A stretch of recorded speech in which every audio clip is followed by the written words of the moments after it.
kulanti wacan oo wanaagsan dhageystayaal ku soo dhawaada barnaamijkeeni gaarka ahaa oo aan diiradda ku saareynay 4 qodob oo sabab u ah burburka midnimada ummadda Soomaaliyeed iyo dhibaatada maanta ku jirto. qodobka labaad ee sababay ummadda Soomaaliyeed kala tagga ku dhacay dhibaatada ku dhacday yaa ah liiditaanka la liida bulshada qeybaheeda kala duwan in la liido ama ha noqoto si qabiil ah qabyaalad iyo waxyaabaha in loo liido ama si kale loo liiday waxay sababtay in ay burburto midnimadii iyo wadajirkii ummadda Soomaaliyeed.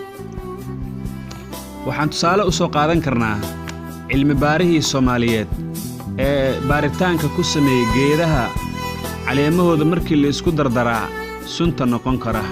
cilmi baaraha waxa uu soo ogaaday waxa aynu u naqaano mariidka oo ah waabaayo lagu dhoobo gamuunaha iyo falaaraha cadowgana lagu weeraro isla markaan la isaga difaaci karo.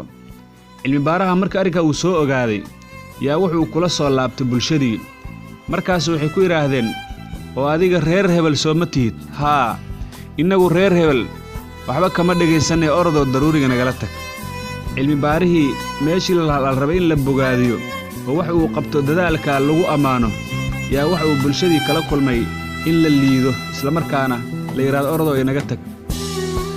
Ali Xuseen oo ahaa u qaybsanaha guubaabada dadweynaha ee ururkii SYL isla markaana ahaa nin aad iyo aad ugu firfircoon arrimaha guubaabada yaa wax uu arkay qabiil Soomaaliyeed oo ka dhaga adeega halgankii loogu jiray xornimada isagoo guubaabinaya iyo mar qura uu hadalkiisii ku soo daray cilmi baaraha iyo sida bulshada ula dhaqantay. Ali oo guubaabadiisii wata Ali hadalkiisii waxa kamid ahaa Soomaaliya qiyaas daran idinkees qusheeyee ninka qabidka soo saaray mariidkan qaraarka ah ruuxii u qooniyeela ama dhiiga kaga quba dawal lagu qaraashiyo qiil lama su'aaline goortaad qusheyseen faruhu ka qaaday qabkiinii xumaabaa qarka idinka tuuray warhooy ceelka nala qoda marbaa lagu qaboobiyey.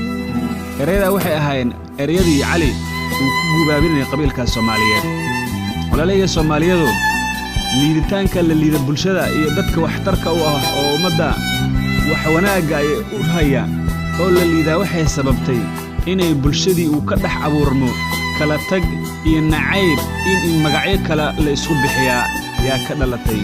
haddaba arrinka xusida mudaniya ah ilaa haatan lama garanayo wax mariidka isaga lagula tacaalo oo ilaa hadda cid og malaha sababtuna waxa ay tahay liidida la liiday shakhsiga isaga ee Soomaaliyeed ee wanaaga iyo waxa qabtay meeshii lagu bogaadin lahaa yaa sida leedo wax ka dhageysanayno reer hebel waxba kama dhageysanay yaa la liiday. marka Soomaaliyeey inta aynu ku jirno liiditaanka iyo arrinka isaga ummadii in la liidaa waa waxyaabaha sababay in Soomaali weyn ay kala tagto ay burburto midnimadeedii iyo wadajirkeedii. qodobkii labaad ee barnaamijkeena halka inoo joogo.